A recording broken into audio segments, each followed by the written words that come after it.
अब देखिए कोई क्वेश्चन है काउंट बाइनरी, देख लो अगला सवाल ही होगा आपकी वर्कबुक पे, बट देखना काउंट बाइनरी है ना या कुछ और है, स्नैपचैट की छोड़ी दो। काउंट बाइनरी स्ट्रिंग्स है ना, यही क्वेश्चन है अगला। Range buildings. हाँ 2 क्वेश्चन और करेंगे इसको, ठीक है। ये क्वेश्चन, अब इस क्वेश्चन में ये है कि आपको बाइनरी स्ट्रिंग बनानी, बाइनरी का मतलब होता है 2, 0 या 1, ठीक है। आपको बताना है कि ऐसी कितनी स्ट्रिंग्स बन सकती हैं जो बाइनरी होंगी। अब देखो बाइनरी कैसे बनेगी, मान लो 2 लेंथ की हमको बाइनरी स्ट्रिंग बनानी, ध्यान से समझना, 2 लेंथ की, 1 और 2, तो कितनी होंगी, देखो ऐसे, एक होगी 0 0, एक होगी 0 1, एक होगी 1 0, एक होगी 1 1, यानी कि 2 की 4 बन गई, 2 लेंथ की बाइनरी स्ट्रिंग 4 बन गई, ठीक है। अब अगर 3 की बनाया जाए, 3 की, तो एक बन सकती 0 0 0, एक होती 0 0 1, ना 0 1 0, 1 0 0, 1 0 1, 1 1 0, 1 1 1, कितनी बनी, 1 2 3 4 5 6 7, एक और बननी चाहिए, 8 बननी चाहिए इसके लिए, एक और बननी चाहिए। रुको मैं बताता हूँ। 0 1 0 0 1 1 है ना, 0 1 1 भी तो हो सकती है। 0 1 1 तो हो गई, 1 1 0 ही है ना। 0 1 1 नहीं है ना, 0 1 1 तो हो गई, 8 बन गई, ठीक है। यानी कि मेरे को इतना पता है कि अगर मेरे को साइज दे दिया जाए कि 3 साइज की बनानी है तो कितनी बनेगी पता है ना, 2 की पावर n है ना, 2 की पावर n मेरी कितनी स्ट्रिंग बनेगी। बट मेरा क्वेश्चन यही है, मेरे को काउंट ये नहीं करना कि बाइनरी स्ट्रिंग कितनी बनेगी विद गिवन साइज, मेरे को बताना है कि अच्छा आपने परम्यूटेशन पढ़ी होगी है ना, उसमें ऐसा होता है ना 2 कंसेक्यूटिव 0 नहीं आ सकते, वही क्वेश्चन है। इसमें ये बोल रहा है कि आप कितनी बाइनरी स्ट्रिंग बना सकते हो सच दैट 2 0 पास में ना आए, 2 0 पास में है। हाँ 2 0 एक साथ ना आए, 2 0 इसमें ये 0 0 आ रहा है, 0 0 1 आ रहा है। हाँ ये नहीं होगा, ये नहीं होगा, फिर ये नहीं होगा, थर्ड वाला तो होगा। बाकी ये होगा, ये हो सकता है, ये हो सकता है, ये हो सकता है, ठीक है। यानी कि ये जो 2 कपल है इनको दूर रखना है आपको, बस ये है, इनको दूर रखना है, ठीक है। और काउंट करना है कितने बनेंगी स्ट्रिंग्स, यानी कि n साइज है, आपको बताना है कितनी बाइनरी स्ट्रिंग बनेंगी सच दैट ये दोनों साथ में ना है, कभी भी साथ में नहीं होनी चाहिए, ये आपको फाइंड करना है। क्वेश्चन समझ में आ गया क्या क्वेश्चन है, यही क्वेश्चन है हमारा। अब इसको डिस्कस करते हैं डायनेमिक प्रोग्रामिंग से कैसे हुआ, बहुत ही अच्छा सवाल है ये भी। अब ये क्वेश्चन जो है ये हमारी नई फॉर्मेट चालू हो चुकी है, तो हमने पहली फॉर्मेट सीखी, वो फॉर्मेट अगर समझ में आ गई तो 3 साल सवाल हो गए एक साथ, ये फॉर्मेट समझ में आ गई तो 3 साल सवाल फिर हो जाएंगे साथ में, ठीक है। तो इस फॉर्मेट को थोड़ा समझें ध्यान से, ठीक है। आप थोड़ा सा ध्यान से इसको समझते हैं। मान लो हमको दिया हुआ है कि लेंथ हमको 5 लेंथ की निकालनी है, यानी कि 5 लेंथ 1 2 3 4 5 5 लेंथ की बतानी कि कितनी होंगी एक्स, वो काउंट करना है कि कितनी स्ट्रिंग बनेंगी जिसमें 2 0 साथ कभी नहीं होंगे, ठीक है। अब इसमें ना मैं कुछ ऐसा बनाता हूँ, देखो ध्यान से, मैं इस पर डीबी मैट्रिक्स बनाऊँ फिर से,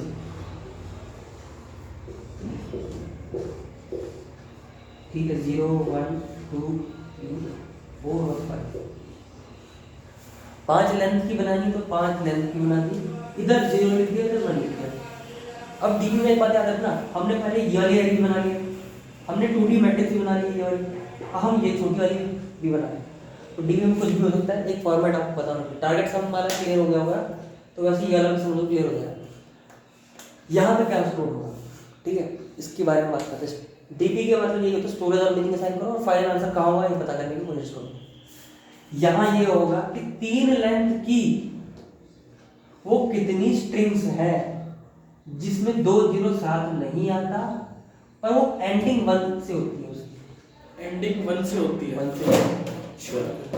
इस 1 का मतलब है एंडिंग 1 से हो रही है, इस 0 का मतलब एंडिंग 0 से हो रही है, तो ध्यान रखना। इस स्टार का मतलब ये है कि 4 लेंथ की कितनी स्ट्रिंग होंगी, काउंट है वो, काउंट करो कितनी स्ट्रिंग होंगी जिसमें 2 0 साथ नहीं आएगा, एंडिंग 0 एंडिंग 0 है, अरे एंडिंग 0 आ सकता है, जैसे 0 1 0, हाँ 0 1 0 1 0 0 नहीं 1 0 0 नहीं होगा, 2 एक साथ आ गए, 1 0 0 एक साथ आ गए, खेल खत्म। अच्छा हाँ, 2 इनको अलग ही रखना है, इनको इन लोगों को दूर रखना है, खतरनाक है। हाँ खतरनाक लोग हैं, ठीक है। तो 0 1 0, हाँ 0 1 0 हो गया, लास्ट में 0 हो गया, तो इस वाली लाइन का मतलब ये एंडिंग विद 0 एंडिंग विद 1, ठीक है। ठीक है। अब बेस कंडीशन सोचते हैं कितनी स्ट्रिंग है जो जीरो से खत्म हो रही है और जीरो से खत्म हो रही है, लेंथ भी जीरो है? कितनी स्ट्रिंग है ऐसी जिनकी लेंथ तो जीरो है, बताइए, और लेंथ भी जीरो है और जीरो पे खत्म हो रही है? वो होंगी ही नहीं, कोई स्ट्रिंग थोड़ी होगी वो। पॉसिबल अगर एक स्ट्रिंग आप बोल रहे हो तो बताओ कौन सी स्ट्रिंग है वो। अगर एम्प्टी स्ट्रिंग बोल रहे हो आप, एम्प्टी स्ट्रिंग वगैरह बोल रहे हो, एम्प्टी स्ट्रिंग की लेंथ तो जीरो होगी और वो खत्म जीरो से थोड़ी होगी, पॉसिबल नहीं है तो पॉसिबल नहीं है जीरो। इधर एंडिंग वन से होनी चाहिए। एंडिंग वन से होनी चाहिए, लेंथ जीरो होनी चाहिए, तो नहीं कहा तब कहाँ होगा? तब भी नहीं होगा। फिर तो सीधा 3 पे आ गया है। यहाँ भी तो जीरो होगा। अब वन पे देखते हैं कितनी स्ट्रिंग है जो जीरो से खत्म हो रही है और दो जीरो भी नहीं आ रहे साथ में, पर लेंथ वन है। एक स्ट्रिंग है ना जीरो टू, ये भी नहीं होगा ना 2 से होगा। अरे जीरो है तो सही। तो लेकिन 2 0 नहीं आने चाहिए और एंडिंग 0 पे होनी चाहिए। एक जीरो दो तो एक जीरो है, हाँ। एक है तो सही। हाँ इसका मतलब ये है कि दो जीरो नहीं आने चाहिए, लेंथ वन होनी चाहिए Length one हो। एंड जीरो से होना चाहिए। ठीक है। आगे 2 0 नहीं आने चाहिए, लेंथ 1 और एंडिंग जीरो से हो, एंडिंग 0 एंडिंग जीरो से हो रही है। एंडिंग तो है ही। Length one है। एक ही वन है, 0 ही है। देखो एंडिंग जीरो से हो रही है, यस। लेंथ वन है, यस। दो डबल जीरो आ रहा है, नहीं है। नहीं आ रहा है, तो वो यस। तो एक लेंथ एक स्ट्रिंग तो मिलके वन लिख सकता हूँ। हाँ ठीक है। ऐसे बन जाएगा। ऐसे वन का वन है, वन यानी कि वन एक ऐसी स्ट्रिंग है जिसकी लेंथ वन है, एंडिंग वन से हो रही है और दो जीरो के साथ में नहीं आ रहे वन। 2 स्ट्रिंग आ गए। बेस कंडीशन समझ में आई? बिल्कुल। अब आगे वो कितनी स्ट्रिंग है जो जीरो से खत्म हो रही है, लेंथ जीरो है, दो दो जीरो साथ में नहीं आ रहे। ध्यान समझो, इसका आंसर आएगा दो लेंथ की होनी चाहिए और दो जीरो नहीं आने चाहिए, एंडिंग जीरो से होनी चाहिए। 1 0 एक बार आवाज जीरो और बस बस बस ना बंद कर दिया। यानी कि अच्छा यहाँ पे जीरो मतलब यहाँ की स्ट्रिंग जीरो थी ना, यहाँ पे मैं स्ट्रिंग भी लिखता चल रहा हूँ यहाँ पे, ठीक है। यहाँ पे काउंट है, यहाँ पे स्ट्रिंग भी लिख रहा हूँ, तो यहाँ की स्ट्रिंग क्या होगी? यहाँ की स्ट्रिंग होगी 1 0 है ना, और कुछ होगा जो जीरो से एंड भी होगी, लेंथ भी जीरो हो और दो जीरो साथ में भी आ रहे हैं। अगर 1 1 लिख देंगे तो यहाँ पे लिख नहीं पाएंगे। 1 1 मिले तो एंडिंग बस इतना ही रहेगा। इतना रहेगा, 1 यानी कि यहाँ पे भी लेंथ 1 है। 1 है। नीचे 2 है पर नीचे 2 है, 1 0 1 और 1 अब 1। नीचे दो हैं, देखते हैं कैसे। नीचे दो कुछ ऐसे हैं कि एंडिंग 1 से होनी चाहिए, तो हम कुछ ऐसा बोल सकते हैं ना कि एक तो 1 हो गया और ये एक 0 1 हो गया। बस दो हुई। ध्यान समझना समझ के चलना। इसमें यह है कि भाई मैं ये वाला जीरो उठा रहा हूँ, 1 लगा देता हूँ, ये वाला 1 उठा रहा हूँ, 1 लगा दे रहा हूँ। अगर आप थोड़ा सा गौर फरमाइए तो ये वाला बंदा यहाँ चला गया हाँ और ये दोनों कॉपी होके यहाँ आ गए। हाँ फिर समझना, रुको समझना, इसकी बात करते हैं, ठीक है। समझना, इस तीन का मतलब ये है 3 लेंथ की हो, एंडिंग जीरो से हो, दो जीरो साथ में है, यानी कि 3 लेंथ की है, ठीक है। दो जीरो साथ में नहीं है, एंडिंग 0 से है। जीरो से है। आप सिंपली ये नहीं कर सकते कि यार इसके एंड में जीरो, इसके एंड में जीरो लगा दो। हाँ अरे हो गया 1 1 0 0 1 1 0 और क्या होगा इसके अलावा? कुछ होगा नहीं। कुछ भी नहीं होगा। इसके एंडिंग जीरो, इसके एंडिंग जीरो, यानी कि दो ही स्ट्रिंग है, ये कॉपी हो गया।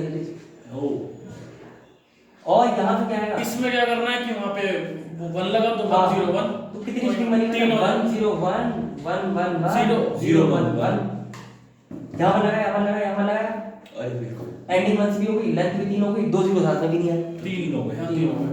ठीक है 3 कैसा है? इन दोनों ऐड कर देंगे, ठीक है। यानी कि यहाँ पे क्या आएगा, वो यहाँ से कॉपी हो जाएगा और यहाँ क्या आएगा, इन दोनों ऐड करके यहाँ चला जाएगा। आगे की बात, आगे तो सिंपली समझ में आता है ना कि 4 है, वहाँ 3 हो जाएगा, वहाँ 5 हो जाएगा। 3 5 5 वहाँ 5 8। 8 और मेरे को पता है टोटल स्ट्रिंग कितनी है जो जिसमें दो जीरो ना आ रहा। टोटल स्ट्रिंग पूछिए, दोनों को ऐड कर दो। अरे टोटल स्ट्रिंग ये तो होगा जो जीरो से भी ऐड हो रही है, 1 से भी ऐड हो रही है। कर पाएंगे कि नहीं कर पाएंगे? पहले बताओ, समझ में आ रहा है क्वेश्चन? आ गया क्वेश्चन तो पक्का अप्रोच समझ में आ रही है? थोड़ा समझ आ गया, समझ भी आ गया। दो जीरो साथ नहीं आ रहे, समझ में आ रहा है? हाँ फिल कैसे हो रहा है, समझ में आ रहा है? यह डी यह डायनेमिक प्रॉब्लम तो कुछ नहीं करना है, ये एरे बनाना है, ठीक है। यहाँ 0 0 1 1 लिखना है, बेस कंडीशन लिखना है। आगे हमारे लिखना है, यहाँ 2 लिखना है, यहाँ 2 लिखना है, यहाँ 3 लिखना है, यहाँ 3 लिखना है, 5 लिखना है।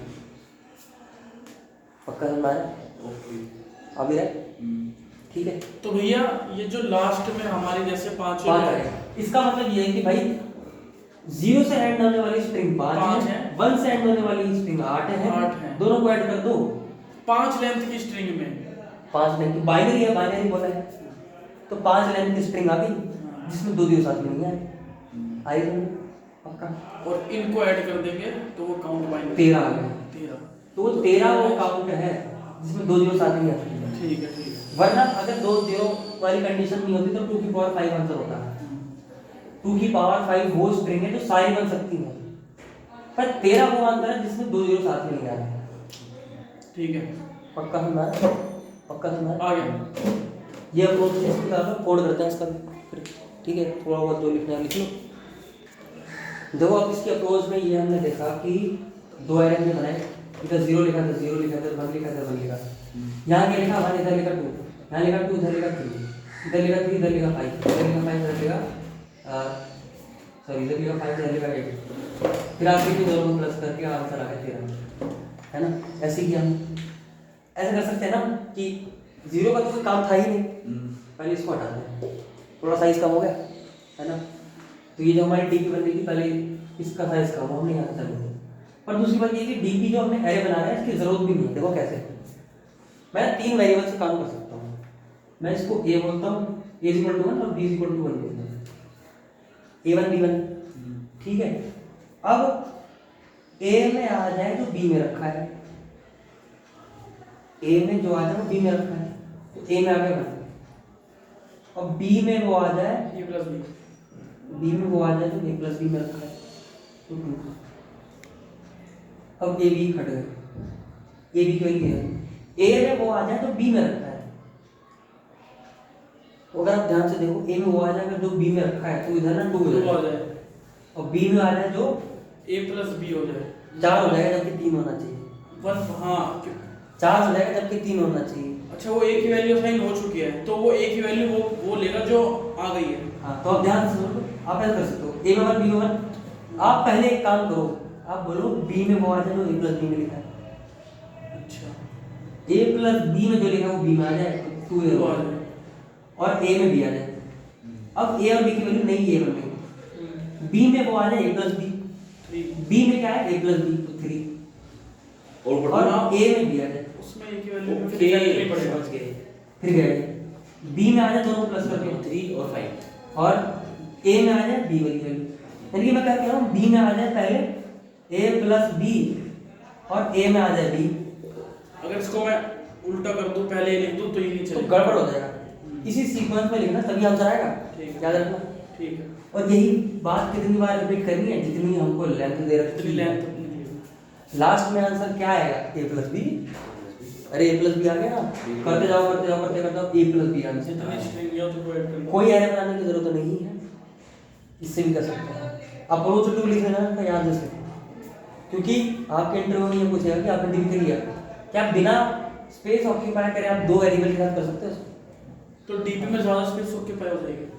और क्या डीपी में अगर बोल दे 100 लेंथ की बनाओ, 100 लेंथ का एरर बनेगा, इसमें 100 लेंथ बनाने की जरूरत ही नहीं, इसमें 2 वेरिएबल और 100 बार लूप लगेगा बस, है ना? हम पहले यही तो कर रहे हैं। देखो पहले हम b की वैल्यू अपडेट कर रहे हैं, कैसे a प्लस बी करके, फिर हम a में b डाल रहे हैं, तो a के अंदर वो आ जाए जो b में ओरिजिनल है। अब ध्यान से देखो तो लेकिन भैया हम जैसे ए में वो डाल रहे हैं जो बी में है, अब बी में तो 2 आ गया। एक काम करो हाँ से बोल दो, एक काम कर सकते हैं c नाम का वेरिएबल ले लेते हैं पहले, उसमें b की वैल्यू डाल देते हैं। अच्छा, सही बोल रहे हो आप। हमारी इसमें गड़बड़ी ये है कि हमने अगर b equal to a plus B कर दिया 2 तो सही है, पर जब a में b लेंगे ना तो b तो 2 हो गया ना, इधर 2 आ जाए। वही सेम तो एक काम करो a में ना c ले लो, ठीक है, और c में इनिशियली वेरिएबल ऐसे दिमाग लगा के करो, ठीक है? तो फिर से मिटाता हूँ उसको, थोड़ा दिमाग लगाते हैं। याद तो मेरे को भी नहीं है, मैं भी दिमाग ही लगा लूँगा, कितना याद कर लूँगा कितने सवाल। देखो 1 1 तो ठीक था, इधर a1 है b1 है, ये भी ठीक बात है। मैं बोल सकता हूँ कि c में भी 1 आ जाए, अच्छा, ठीक है? तो c में a आ जाता है, अब b में क्या आ जाए a प्लस b आ जाए, तो इधर 2 आ गया। और ए में सी आ जाए, क्योंकि बी तो खत्म हो गया ना, बी खत्म हो गया। ए में क्या आ जाए, सी आ जाए, सी आ गया, ए भी खत्म हो गया। और सी में अब ए आ जाए, तो सी में ए आ गया। तो भैया फिर तो ये 3 लेंथ तो ये तो 3 हो गया ना, 3 वेरिएबल हो, 3 वेरिएबल हो गया। हाँ 3 वेरिएबल तो आसान है ना, लंबा एरेक्शन तो सही है। अब फिर देखो पहले क्या करा हमने, अब तो सी में 8 डल चुका है, इन दोनों प्लस करके यहाँ लिखा, इधर 3 आ गया है ना। अब ए में बी आ जाए, सॉरी ए में सी आ जाए, बट सी अभी अपडेट हुआ नहीं, लास्ट में गड़बड़ हो गई। सी अभी अपडेट नहीं हुआ, सी अभी भी 1 है। नहीं वो तो अपडेट ठीक है, लेकिन जब हम एंड पहुंच जाएंगे, एंड में जब हम ए प्लस बी करेंगे, हाँ। सी नहीं करेंगे उसमें। सी नहीं करेंगे, सी तो एज अ हेल्पर यूज कर रहे हैं, ठीक है फिर ठीक है ना। तो जो हम सी इक्वल टू ए कर रहे हैं, सी इक्वल टू बी कर दो, है। अब फिर करते हैं हिट एंड ट्रैक कर रहा हूँ मैं भी, कौन सा याद करके आया 1 तो यार बिना एरे के बता रहा ना। हाँ बिना एरे के दिमाग लगा रहा हूँ, मैं भी तो दिमाग लगा रहा हूँ। 1 कर दिया। अब सी में पहले बी डालो, ठीक है 1 और बी में ए प्लस बी डालो, 2 ये खत्म हो गया बी। और ए में सी डाल डालो, दो। ठीक है। अब फिर से देखना, सी में बी डालो, तो 2 डाल गया। ठीक है। बी में ए प्लस बी डाल दो, 3 हो गया। 3 हो गया। और ए में सी डाल दो, अब सही जा रहा है, 2 3 से जा रहा है ना। अब सी में भी डाल दो, सी में भी डाल दो, 3 इधर हो गया, सी में भी डाल दिया। अब ए प्लस बी 5 ये भी गया, और ए में सी यानी कि इधर 3 इधर 3 लिखा हुआ है। अब ठीक है। ठीक जा रहा है एकदम, हाँ अब ठीक है। ठीक जा रहा है। 3 वेरिएबल का इस्तेमाल किया, सी में बी में ए प्लस बी और ए में सी, ये है। इसी को n बार करना है, n टाइम्स सी में बी में ए प्लस बी ए में सी में बी में ए प्लस बी और ए में सी। याद तो मेरे को भी नहीं है, आपको भी याद करना, दिमाग लगाना है जैसे मैंने अभी कहा। पहले सी में ए डाल दिया था है ना, अब बी डाल के सही चल रहा है। अप्रोच रखो, भूल जाओगे वरना, याद मत करना इसको, याद हो गई, याद हो ही नहीं सकता। कितने 99 सवाल है, ठीक है। डीपी अप्रोच ये भी लिख लो एक बार, ये वाला भी लिख लो, कोड ऑफ कर लेंगे इसका, कोड चालू करते हैं। देखो हम डीपी वाले अप्रोच से नहीं करेंगे, इस वाले से करेंगे, क्योंकि स्पेस भी कम लेता है ये वाला, तो डायरेक्टली अच्छा वाला कोड लिखेंगे। एन हमको एन लेंथ की बनानी है, एन लेंथ क्या बनानी है, कितने स्ट्रिंग बने जिसमें 2 0 साथ लेना है। एन तो है ही हमारे पास, एन हम ऐसा कर सकते हैं कि इसी काम को एन बार कर दो, हो गया आंसर, है इसी काम को एन बार कर दो। तो ऐसा कर सकते हैं हम लोग कि for i is equal to 0, i less than n, i plus plus, है ना। इनिशियली a की वैल्यू 1, b की वैल्यू 1, c की वैल्यू कुछ नहीं है, ठीक है, c बस वेरिएबल है। तो क्या करेंगे पहले, c में b में a प्लस b, और फिर a में c, और रिटर्न क्या करेंगे, रिटर्न करेंगे a प्लस b। इतना कोड है बस, वही काम बस फॉर्मूले पर डाल दिया, कुछ नहीं है बस, और वही काम है बस। कर लो इस कोड को, कर लो बस, जो यही लिखना है आपको अपने कोड में, ठीक है इतना।